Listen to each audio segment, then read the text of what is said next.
Hello, aspirants. Welcome to PW OnlyIAS. I'm here Harpreet Singh with the daily analysis of the Hindu from 21st of December 2024. Let's begin with today's analysis. This is a QR code where you can basically find this particular PDF along with the other material that is required for your preparation. So these are the topics. First, parliamentary productivity, simultaneous elections, India-Kuwait relationship because the Honorable Prime Minister is visiting Kuwait, Bilmukh Birth Sanctuary, stagflation, and Yuga Yugin Bharat National Museum. So these are the topics that we are going to see and analyze today from the Hindu newspaper. Let's begin. Main topics. This particular article that was on the side of the editorial section basically talked about the issue of the parliamentary productivity. It basically talks about the repeated disruptions that are taking place from the side of the opposition and from the side of the government, the arguments that are going on, which is basically leading to the productivity of the sessions being very low. See, the parliament is a temple of democracy. If the debates have to be taken place, it is very important that the debates involve a view from both the sides, from the opposition and the government. But if people start sloganeering, if the people start protesting simply and the functioning is not, if the parliament is not functioning, then the role of the parliament then comes into question that why is this happening? Because the member of parliaments are the representatives of the citizens of India. And we realize that a lot of problems do arise because of the disruptions that take place and there is no proper functioning of the parliament. So please understand one thing. When an article came in the newspapers also earlier on also, please remember 2.5 lakh rupees per minute is the cost of the parliamentary disruptions. For every minute, because you see that the amount of security measure that are taken, the amount of cost on each member of parliament that is being incurred because they have to be in Delhi and adequate measures have to be taken for them. And proper functioning of the parliament itself, overall if we see, if any parliamentary disruption is there, will lead to a 2.5 lakh rupees per minute cost. And you can just imagine the amount of disruptions that lead to the tremendous amount of cost, and out of what is this money coming from? The taxpayers' money. That is why, please, we need to analyze what are the factors that are diminishing the parliamentary productivity. Now, this becomes very, very important from the analysis. See, first, the diminishing productivity in the Indian Parliament can be attributed to various factors. First, political polarization and confrontational politics. What happens is very often because the opposition and obviously the government are going to be of different ideologies. And what happens? There are frequent disruptions because of, let us say, a bill being introduced which might go against the, let us say, the ideology of the opposition. And similarly, what happens that frequent disruptions in the houses, the protests taking place, sloganeering, walkouts by the MPs, impedes the smooth functioning of the parliament. Next, if you see, lack of adequate preparation and deliberation. Sometimes what happens is there is an attempt to have the bills immediately passed. So there is a rushing that happens. The rushed passage of bills without thorough discussions results in inadequate scrutiny and oversight. This leads to poorly drafted legislations and then again causes delays and controversies in the parliament because then other member of parliament is going to protest. Next is strong anti-defection measures. Now, please remember, if you see that because we have the anti-defection law, the individual member of parliaments, even if they want to present their views also, you'll be realizing they cannot for the reason because they have to follow the directions of the whip of the particular political party. Whip is a person who's responsible for take care that the attendance of the member of parliaments during the time of voting for a bill is there. Along with it, the directions of the member of parliaments given by the political party are followed. So that means the member of parliaments representing a political party have to have an opinion and raise their voice or concern in accordance with the ideology and thought process of a political party to which they belong, not their individual voice, because that will go in contravention or go against the view of a political party. That is why this results in MPs always have to low down or go down according to the party lines. MPs and member of parliaments turn into mouthpieces of respective parties instead of being voices of the people. Now that also sometimes result in a lot of controversies within the parliament also.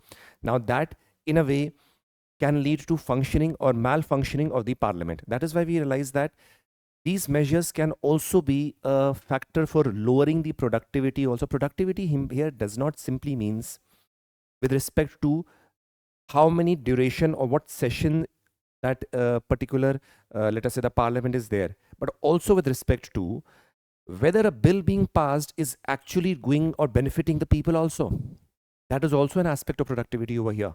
So from that perspective, it raises a lot of concern.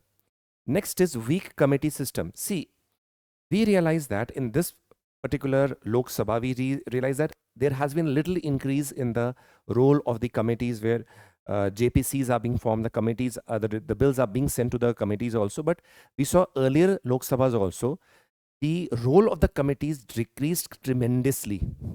And that is why was one of the reasons where the scrutiny of the bills were not done properly. And obviously, the member of parliaments from the opposition and the other parties might be raising their concern, and that basically stigmatizes the proper functioning of the parliament itself, because the committees, parliamentary committees, are there for proper scrutiny also.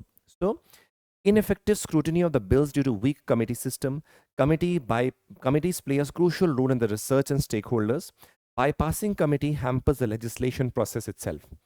Next, absence of diversity in the parliament. Now, please understand, significant underrepresentation of the marginalized groups, lack of diverse voices and perspective. Legislation may not reflect the need of all sections of the society. So what happens is that many people do have previously also raised the concern that many sections of the society in India are not represented. Now, for example, the reservation for the Anglo-Indian community was done away with the last time. If you realize that when we talk about the reservation for SC and STs, every 10 years the constitutional amendment bill is passed so that the reservation continues. Similar provision was there for the Anglo-Indian community also, but that was again not renewed. So that is why we do not have special seats for the Anglo-Indian community. Now we realize that these things, when the representation of the marginalized societies if not present, what happens is that the concerns that could have been raised for them with respect to in the parliament are not raised. And that is why we realize it is when we talk about productivity, we're talking about the output that the parliament does or creates for the people of India, for India itself and people of India. So over here, when the voices of many marginalized communities are not there or heard, it might lead to what? The productivity being low. Please remember, productivity simply does not mean that you have X hours and you pass many bills and that means the productivity is high. No. That is just one element. That number of bills that you are passing, that is one element. Is that bill or every bill has been properly scrutinized and debated, and the views of the opposition have also been heard, and the views given by diverse communities have been heard? Third, is the debate that takes place in the parliament healthy in a way that the opinions of different communities, different religious minorities, scheduled caste, scheduled tribe, for that matter, if you see transgender communities, for that matter, let us say the Anglo-Indian community, are they being heard? Are their views being heard? Those things also are important with respect to the productivity or the output when we talk about with respect to the parliament. So we realize that these are the factors that are contributing to diminishing the productivity in the parliament. Now, what can be done? Please understand. Promote constructive and consensus-based politics. That means encourage collaboration among the members from different parties and reduce the disruption. That is very important. See, if you want to debate again, it is important that there is no protest during the time when people are speaking. At least listen. When a person of one from the government side is speaking, the opposition should listen. And when the opposition is speaking, the government should also listen to their concerns. That is how we see a healthy democracy works. Improve preparation and scrutiny of bills. A robust committee system where the committee scrutiny should be very, very important, because see, when we talk about the member of parliaments, we realize that large number of member of parliaments are there. Every member of parliament might not be an expert with respect to a bill being passed. Let us say certain provision with respect to, let us say, a bill is being passed where initial public offer or some provisions are being made in a act by the government side. The bill is being introduced by the finance minister. Now, large number of member of parliaments might not be aware what IPO basically is. Now, For them, it is very important that specialized then committees are there. With those committees have specialist members over there dealing with those particular topics, and that basically helps to better scrutinize those bills. So when we say strengthening the committee system over there, the scrutiny of the bill is done well, and when the scrutiny is done, you get better recommendations also from the committee, and that leads to a healthy democracy also. So that can be done. Next, enhance the diversity and representation. Increase representation for the marginalized communities, women, Dalits, religious minorities, even the Anglo-Indian communities, even the members from the transgender community. Ensure diverse voices are heard and reflecting the societal needs in the legislation. Then you have the leverage technology for efficiency, implement electronic voting system, enable remote attendance for prime minister members to reduce disruption, enhance digital communication channels for efficient operations. This thing can be done. Next is focus on capacity building and training. Provide training for MPs in legislating, drafting, public speaking, enhance skills of effective communication, empower the parliaments to contribute to better legislative outcomes. Now, these trainings, though, are there. Please understand. The member of parliaments do go through some training, but again, they need to be revamped well because of the need of the hour. The role of the member of parliament is to debate, express their view, tell their opinions, represent the people, raise the concerns of the people. This is important because for the concerns to be raised, there has to be people who have to be there to listen to you also. And any disruption that continuously takes place, nobody can hear you. What will happen? Adjournment will take place. So these are the things that should be done for enhancing the productivity of the parliamentary system. Let's move. A very important topic which has been in the news continuously. Let us see that. This basically talks with respect to the 129th Constitutional Amendment Bill.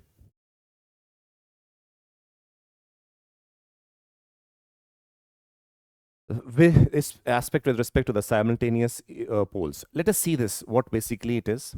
Now, when I talk about the aspect of simultaneous bills, you will be realizing that we have the 129th Amendment Bill that is being introduced. So see, first, let's see what the questions that have been raised with respect to the bill that has been introduced. Now, the provisions of the bill are based on the former President Ramnath Kovindji's committee's recommendation, right? So what has been incorporated is based on his recommendation, and the bill has been introduced so that the concept of simultaneous election is basically implemented in India. Then comes the concept of one nation, one election. Let us first analyze what the bill is. What are the provisions of the bill based on the committee or Ramnath Kovind committee? And then we'll be seeing, okay, one nation, one election, what is the concept and what are the pros and the cons of that particular concept. Let's see first of all. So we see that two bills seeking implementation of the simultaneous election in Lok Sabha and the state assemblies were introduced in the Lok Sabha by the law minister. So there were two bills we'll be seeing with respect to the union territory also it has been introduced. So that is why there are two bills with respect to the state and with respect to the union territories. Now, in September 23, the union government constituted a 6-member panel led by former President Mr. Ramnath Kovind to examine and make recommendations for holding simultaneous elections. So what happened is the union government entrusted the duty on the former President Ramnath Kovindji, because he is a lawyer, also a very intellectual man. The committee was formed under him that you recommend whether the simultaneous election, if you want to hold, what could be the provisions that should be there. So the report was submitted to the government, and then based on that, two bills were introduced: the Constitutional 129th Amendment Bill and the Union Territories Law Amendment Bill 2024. The Lok Sabha has referred the bill of the simultaneous election called One Nation, One Election to the Joint Parliamentary Committee for a detailed analysis. Right? So this is the background of this, that committee was formed, and based on the committee's recommendation, these two bills were basically introduced in the parliament, and they are currently under the scrutiny of the Joint Parliamentary Committee. Now see, what are the key features of the Constitutional 129th Amendment Bill 2024? Let's have a look at that. First, amendment to 3 articles. Now we'll be seeing them also in detail. What are the bill proposes changes in the 3 existing articles of the Constitution. First, it amends the Article 83 of the Constitution, which deals with the duration of the Houses of the Parliament. Now, because see, if you want to hold simultaneous elections, there has to be certain changes with respect to the duration that has to be made. So we'll be seeing each and every one of them. Just now, just understand what are the amendments that are being made. 83, duration of the House of the Parliament. Article 172, duration of the state legislature.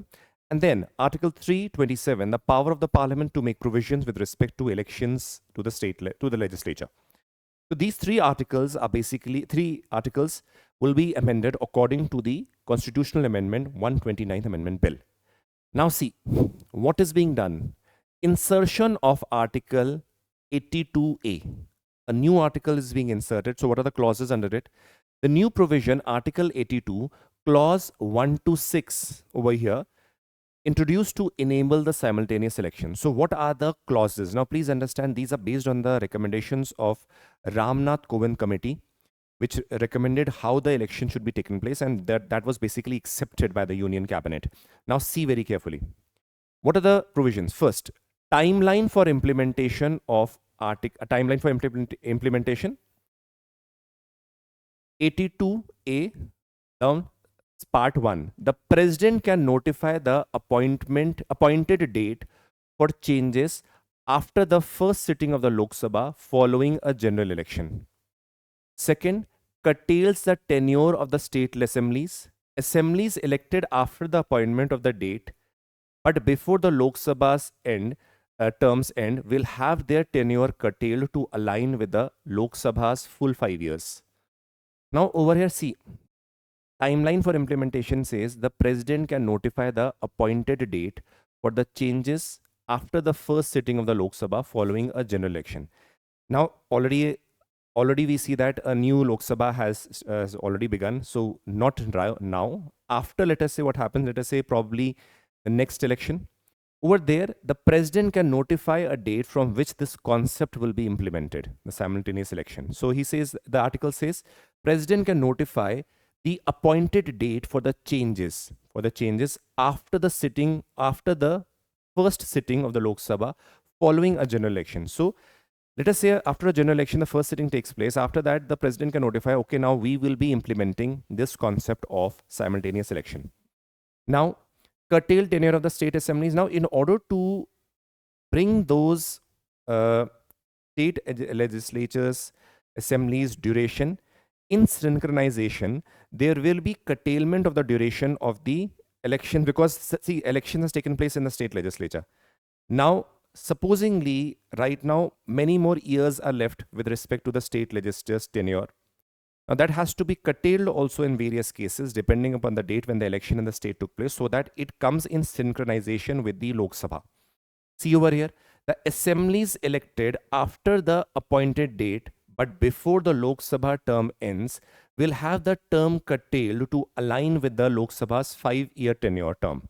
That means it will be done in such a way so that when the Lok Sabha tenure turns, let us assume, let's take an idea. The Lok Sabha's tenure, let us say, is 2 years remaining, right? The state legislature is, let us say, 5 years remaining. So now if after 2 years are remaining, so what will happen is the 3 years of state legislature will be curtailed, so that when the next election takes place, the state legislature and the Lok Sabha election takes place simultaneously. This is the major thing. Again repeating, see over here. Let us say the Lok Sabha tenure is only 2 years left, right? Lok Sabha, 2 years left. While the any particular state legislature, let us say, a tenure of 5 years is left. But after 2 years, the Lok Sabha election will take place.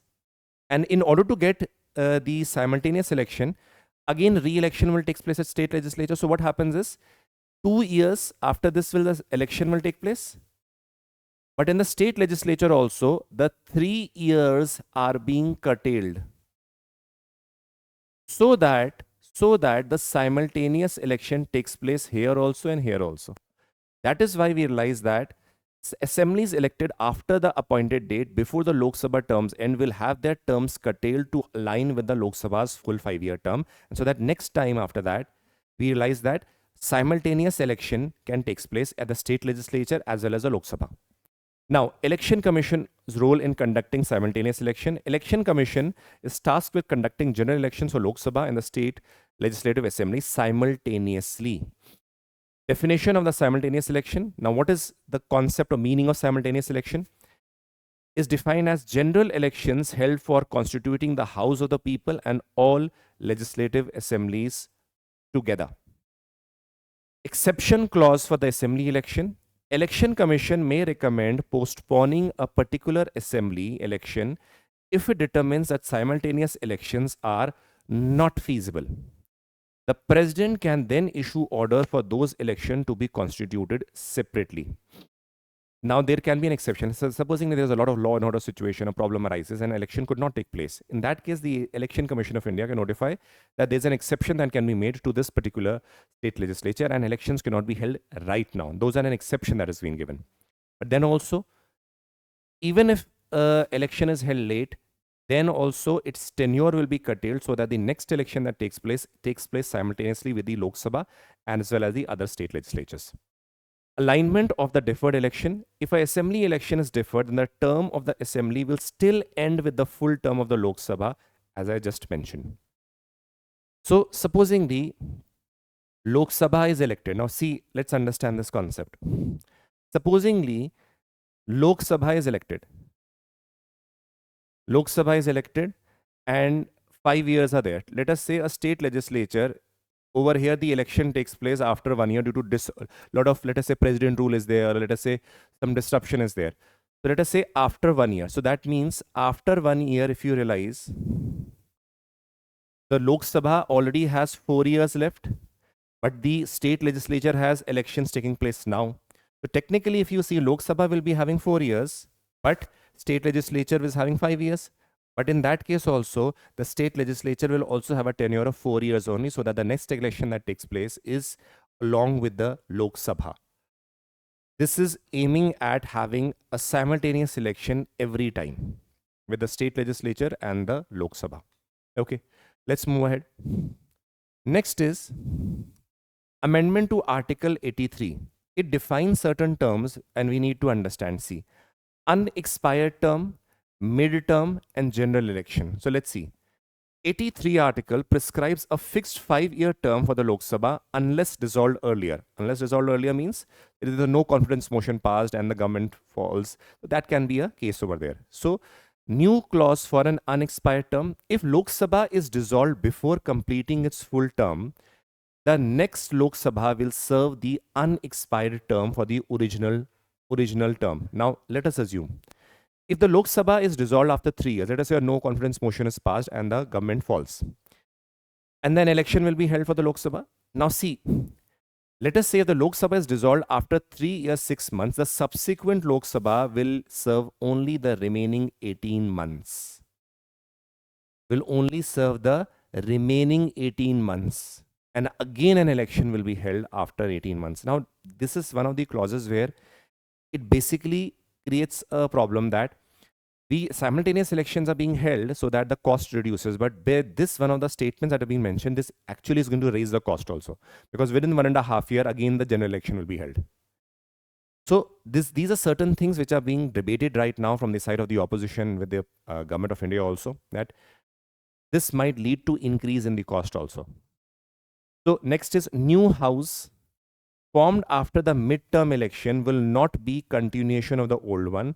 This means that the bill pending in the house will expire, as it happens when the new Lok Sabha constitutes with a full house. So that means, let us say after 3 years and 6 months, a government fails, or because there is a dissolution of Lok Sabha also. And in that case, let us assume that the new election that takes place will be considered as completely a new parliament, new MPs that have come up. It will not be seen as a continuation of the previous parliament or the Lok Sabha. Please understand that very well. So this is again certain amendments with respect to Article 83. Next is amendment to Article 327, enabling simultaneous election. So what does it do? Article 327 gives Parliament the authority to legislate on matters related to election, including electoral roll and delimitation of the constituencies. Amendment proposes adding conduct of simultaneous election to the list, ensures Parliament make provisions to align the elections for both the houses of the Parliament. This is something, not a major thing. This is simply continuation of what we have already done. Changes to the Article 172, that is duration of the state legislature. Similar to Lok Sabha and state legislature, the term will align with the unexpired term. That means if a state assembly is dissolved,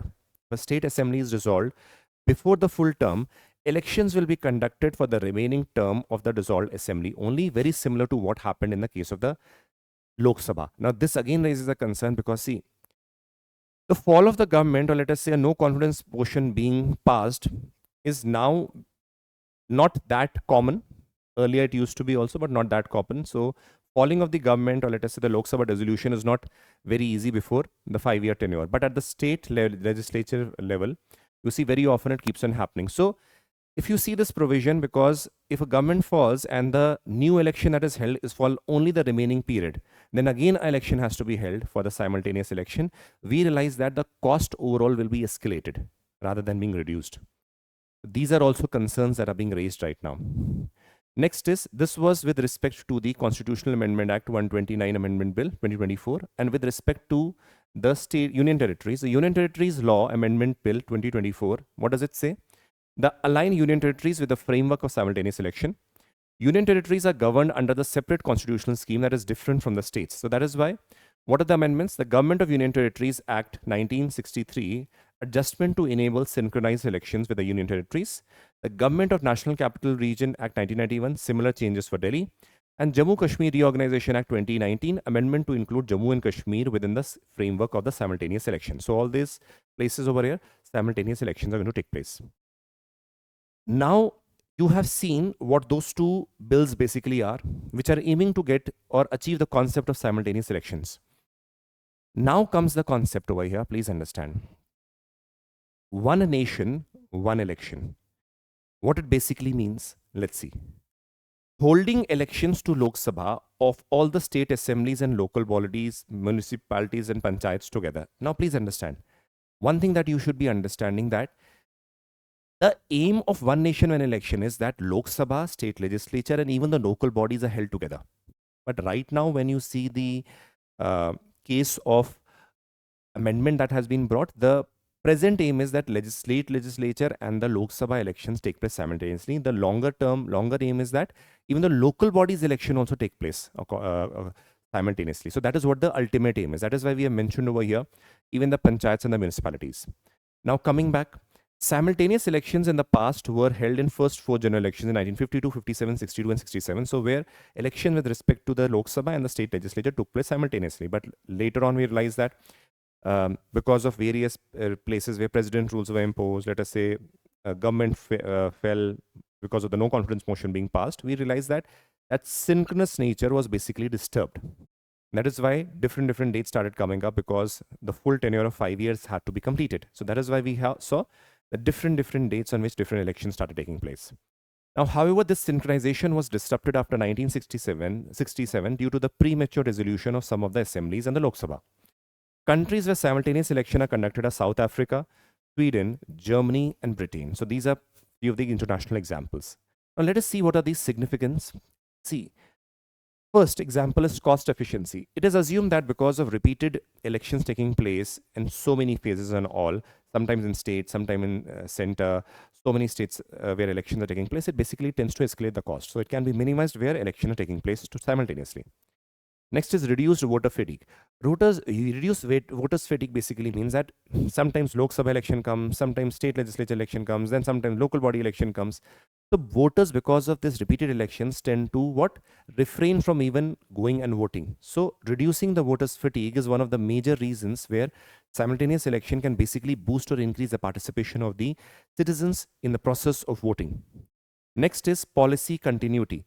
Simultaneous election can enhance continuity policy by minimizing the influence of frequent election cycles, enabling government to prioritize long-term planning. So what happens when election is taking place in one of these states, or let us say even at the center, what happens is that rather than the continuity of the policy is taking place, the political parties and for that matter, leaders might be involved in, let us say, election campaigning. Major time of the energy is basically spent on that also during those, let us say, few months. So what happens, there is certain disruption in what the policy continuity was taking place. So that is also one of the problems that can be resolved if the simultaneous election takes place. Model code of conduct impact. So what happens is when the date of election is announced until the time the election takes place, the model code of conduct is enforced, where a lot of restrictions are imposed with respect to announcement of certain schemes or some measures which might influence the voter or influence the voter with respect to which party the voter wants to vote. So that is why restrictions are imposed that lead to, let us say, a lot of schemes not being implemented properly, because the restrictions are imposed on what the governments of the day, so that they cannot announce certain new schemes also. So that tends to hamper the economic activities. That is why if model code of conduct is announced once only, when because the simultaneous election will take place, so there will be again no problems or midterm disruption because of the model code of conduct. Reduced black money. Fewer elections can reduce the circulation of unaccounted money. Again, public services prevents disruption in the public services due to frequent deployment of the government staff for the election duties. National unity promotes national over the regional perspective in the electoral process. So these are few of the positives, but what are the negatives also? Let's see. Constitutional amendment. Implementing one nation one election requires changes to several constitutional provisions like 85, 356 and others. It leads to alteration in the basic structure of the constitution, because it might be impacting the federal nature of the constitution, which is again a basic structure of the constitution according to the Honorable Supreme Court and the Keshavananda Bharati case, and whether this is the state of Kerala. So that is again going to come into question whether this provisions, the amendment that is being made, aren't they against the federal character? So that is again being questioned by various experts in the field of judiciary or field of law. Logistical challenge. Organizing elections simultaneously across the country will lead to a lot of logistical challenge. A large number of, let us say, paramilitary forces and police will be deployed simultaneously across the country. Earlier, what used to happen, if the election is taking place in certain parts of the country, the CRPF and all those forces can go to that region because the election is taking place. Now, if in all the parts of the country where the election is taking place, we do not have that much forces also to manage it. And if the number of forces in certain regions or sensitive regions decrease, there is a possibility of, again, certain type of forgery that can take place. That is again a point of concern. Next.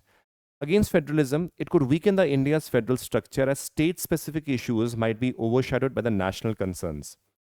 What does it mean? Please understand. The problem that lies, that the concern over here raised, is that many people are even today not able to differentiate between the election of the state and the center. If you ask them, when someone is going to vote, I won't say the educated class, but many other people, majority of the people I would be saying, if you ask them, they will be saying whether this election is for CM or for PM. This is the statement that you will come across. They have no idea of the concept of state legislature or the parliament. Then what happens is that when certain mindset is there with respect to certain issues, you are not able to differentiate whether it is the jurisdiction of the state legislature or with respect to the center. For example, if certain police issues are there, right? Now, police is a subject of the state, not the center. Now, if you have certain police-related issues or have been committed, so the voter will be influenced that, okay, when I'm voting, I will not vote for this political party. And the election, the button that is pressed on the EVM would be similar to both the state and the center, because people are not able to differentiate between the state and the central concept or how the federal character is there. Because for them, they are merely an election that is taking place where they are voting. So what happens because of this is many times one concept might overshadow the other concept, where let us say if you're talking about major policies that the central government does.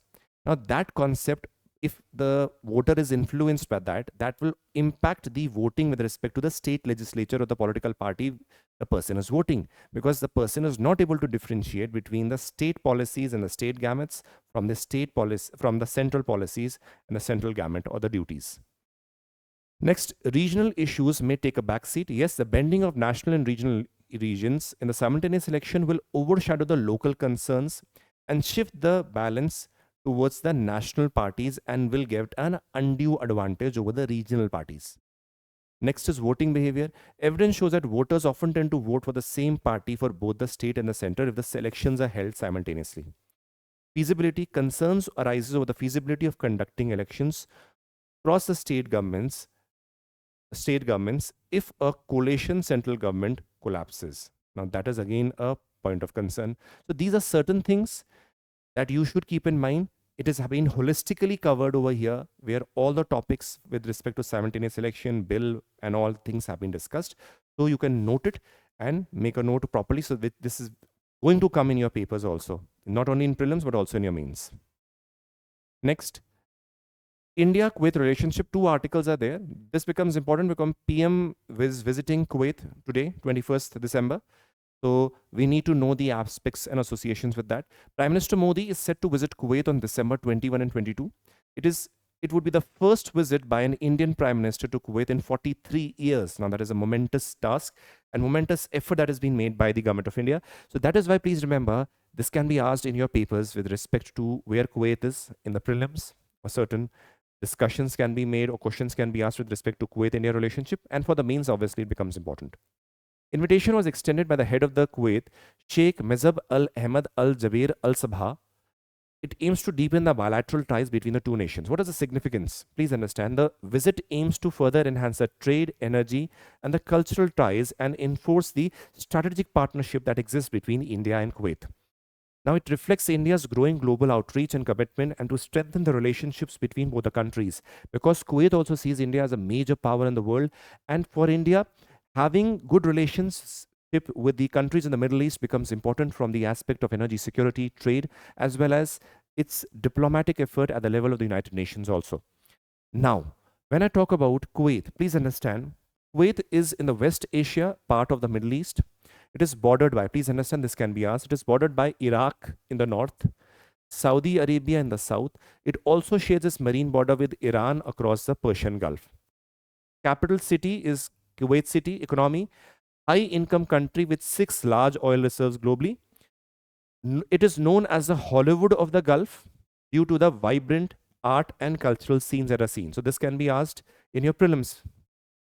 India and Kuwait bilateral relationships. Please understand the political relationships. India was one of the first countries to establish diplomatic relationships with Kuwait in 1961. So please understand, celebrated the 60th anniversary of diplomatic relationships in 2021. Notable visits from India, we have seen Vice President Zakir Hussain, Prime Minister Indira Gandhi, we have seen Prime Minister Modi now visiting Kuwait.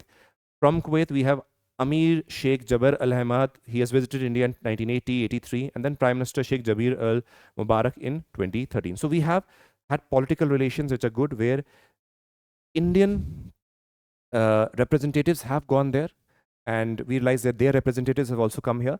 So this visit by the Prime Minister from Kuwait in 2013, I think now 11 years back. So again, re-energizing the relationships with Kuwait becomes important. That is why Prime Minister Modi has taken a very progressive step that we need to strengthen the relations with Kuwait, and he will be visiting. That is why he is in Kuwait today.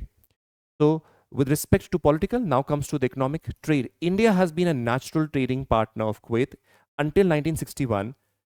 Indian rupees was a legal tender in Kuwait, a very important thing.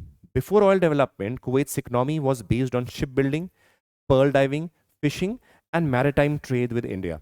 Now, bilateral trade in 23-24 was US dollar 10.47 billion with a 34.7% growth in India's export. That is a positive step. Kuwait is India's 6th largest crude oil supplier, meeting 3% of the energy need. Now, this can be further enhanced in future. And that is why Prime Minister Modi is also there to develop or boost the relationships between the countries. Investment. Kuwait Investment Authority invested over $10 billion in India. We know that India aims to become a developed nation by 2047. The concept of Viksit Bharat is there. In that process, the investment from Kuwait becomes very important for us also. It can contribute to the journey of India towards a developed nation. When we used to talk about the American dream, we can also have the Indian dream of being a developed nation. Over there, countries like these, with whom we have good diplomatic relations, good trade relations, they can be contributing to this journey. That is why India India has very good relationship with Kuwait. Along with it, India's PSUs and private companies like Air India, L&T, and Wipro are operating on Kuwait, which can further be enhanced. Then we have the cultural ties. A festival of India was held in Kuwait in March 23 under the Ministry of Culture.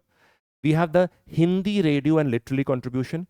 Kuwait National Radio started a weekly Hindi program. Just imagine, that's great. Namaste Kuwait in April 2024. Now, Kuwaiti nationals translated abridged version of Ramayana and Mahabharat into Arabic. Indian movies are broadcasted in Kuwaiti national TV and screened in theaters upon the release. Now, this again is a soft power that we talk about. That means they have been watching our movies, serials, listening to the Indian radio. A lot of Indians are there.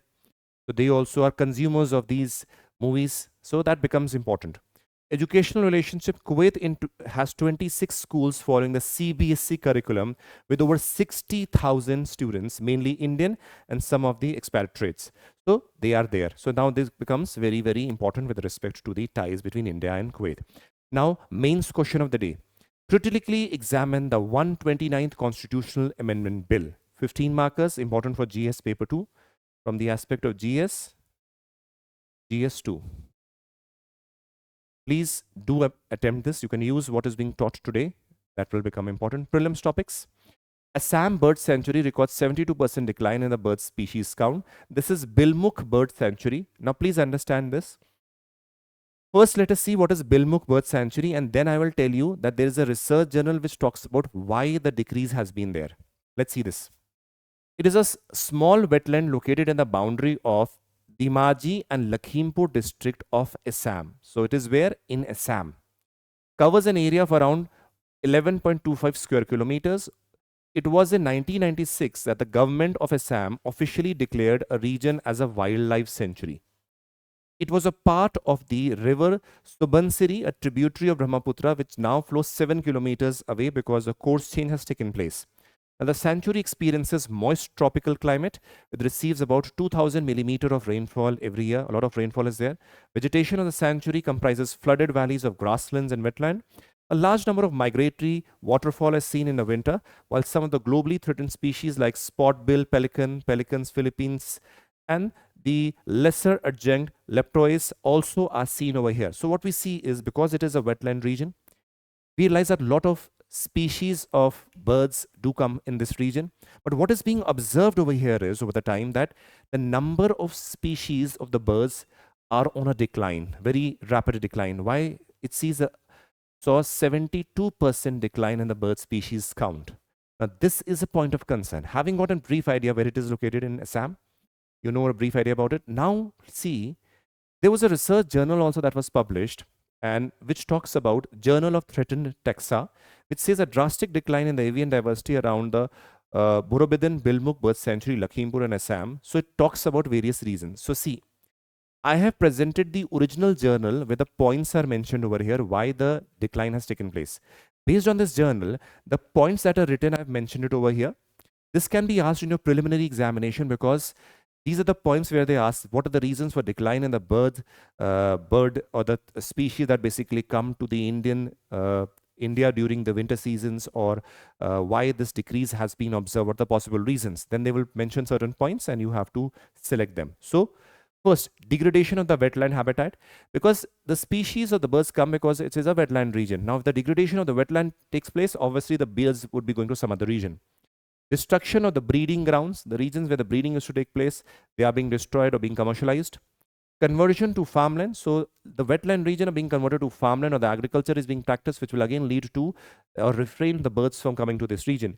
Fishing in the wetland areas. Next is fishing nets. Now, nets basically lead to catching of those certain birds and even killing of those birds. The young ones specifically, that also basically refrain the birds from later on coming to these regions. Slingshot. Slingshot are seen as means of catching, as a means of sports to catch the birds. And repeatedly, large number of birds are being killed because of this. So the number decreases. Again, agriculture practices. Next is noise of the machines. So because of the commercialization and agriculture taking place, a lot of machines have come there, which is basically leading to a lot of noise being created, which basically disturbs the natural environment and the ecosystem that is present there. And that leads to the birds basically moving through some other region which is more calm and more peaceful. That is why we see these are the major 8 reasons which is leading to the decrease in the number of birds in the Bilmuk bird sanctuary. Let's move ahead. we find ourselves in slow growth and high inflation scenario. Again, there's a word of stagflation that comes. Please see. Stagflation refers to a situation where simultaneous increase in prices along with stagnation in the economy is seen. What happens? A high, let us say what we say is that there is growth is stagnating, but inflation is rising. What we see? Stagflation refers to simultaneous increase in prices, that is inflation, and stagnation in the economy is there. So what happens? A high unemployment due to slow and stagnated economy coupled with high prices make it difficult for the condition to go through as a traditional monetary policy or fiscal policies. Now, what is going on? See, economic growth slows, inflation increases, and we know unemployment will also increase. So this is what is stagflation when these things are happening. Now see over here, what are the causes? Supply side shock, sharply rising oil prices or supply chain disruption will take place. Poor economic policies, too high government spending or too low interest rate can be a reason. Demand pull, inflation, strong demand coupled with low capital investment can also result in this. This is again a Phillips curve, which is basically showing that a very interesting thing. See, there is an inverse relationship where the inflation is rising, but the unemployment is also rising. So in inflation is rising and employment is decreasing. That means the unemployment is increasing. That is why, please understand, where inflation is increasing, employment is decreasing. That means unemployment is increasing. So this is a curve basically that is showing this. This is known as a Phillips curve, right? Let's move ahead. Next is India's France sign a memorandum of understanding for the new National Museum. That is topic 6, that is 𝐑𝐄𝐂𝐻𝐌𝐌𝐄𝐍𝐃𝐄𝐃. Now please understand, before we move ahead, it is a very interesting thing. If you go to the New Delhi, you'll be seeing this is the northern block and the south block, right? Now these two blocks are basically a center for the administration, where even the Home Ministry and even the foreign ministries are here. So when we know that, because a new parliament is being formed, that is started, that is already functioning, along with it we have the new secretariat building coming up. And these will be vacated then, and these will be converted into museums, right? So because of these, how to use them, these will be converted into museum with the assistance of the France. See, India and France recently signed an agreement towards adaptive reuse of the northern and southern blocks with the ambitious 𝐑𝐄𝐂𝐻𝐌𝐌𝐄𝐍𝐃 Bharat National Mission. The Ministry of Culture with the France Museum is basically trying to develop them as a world-class or the world's largest cultural institutions, right? Through a lot of reformation, representation of India's democracy, vibrant culture, that will be converted into museums. So now please see. 𝐑𝐄𝐂𝐻𝐌𝐌𝐄𝐍𝐃 Bharat National Museum. It is a part of the Central Vista redevelopment project. Announcement: the museum was the first announced by Prime Minister in the International Museum Expo in May 2023. What is the objective behind it? To ensure the preservation of the architectural heritage and adaptive reuse. Adaptive reuse means that if, again, right now there is a lot of strain with respect to the buildings being old, but if it is converted into museum and properly restored from the perspective, then we can extend them, because these are heritage buildings, right? Heritage use of the historic north and the south blocks while also creating vibrant, efficient cultural space. What is the approach?